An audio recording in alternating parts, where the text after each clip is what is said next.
नमस्कार, मी संदीप चव्हाण आणि आपण पाहताय LS मराठी। पाहूयात काही विशेष घडामोडी। भोंदू बाबा अशोक खरातकडे एक दोन नवे तब्बल 4 मोबाईल नंबर, एक महिलांसाठी, दुसरा VIPंसाठी, तिसरा आर्थिक व्यवहारांसाठी तर चौथा सर्वसामान्य नागरिकांसाठी। SIT तपासात हादरवणारी माहिती समोर। बुलढाणाच्या संग्रामपूरमध्ये वादळी पावसाचा फटका, पळशी झाशी शिवारातील मका पिकाचं मोठं नुकसान, पंचनामे करून तातडीनं मदतीची शेतकऱ्यांची मागणी। भंडाऱ्यामध्ये वादळी पावसानं मका पीक जमीनदोस्त, शेतकऱ्यांना मोठा आर्थिक फटका। मावळमध्ये अवकाळी पावसाचा फटका, काढणीला आलेलं पीक वादळ गारपिटीनं उद्ध्वस्त, पंचनामा करण्याची शेतकऱ्यांची कृषी अधिकाऱ्यांकडे मागणी।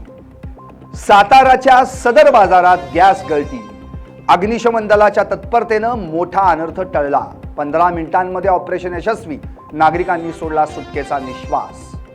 लोहगावमध्ये स्कूल बस चालकाची बेफिकीर धाव, विद्यार्थ्यांचे जीव धोक्यात। अरुंद गल्ल्यांमधून भरधाव बसचे व्हिडिओ सोशल मीडियावर व्हायरल व्हिडिओची तात्काळ दखल घेण्याची मागणी।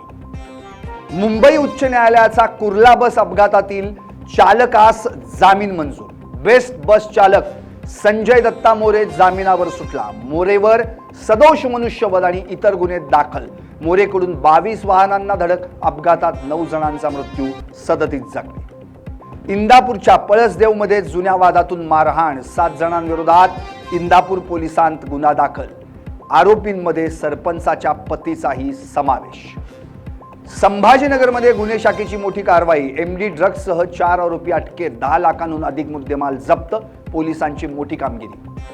तळेगावात लिफ्ट कोसळून तरुणाचा मृत्यू, सोसायटी पदाधिकाऱ्यांवर गुन्हा।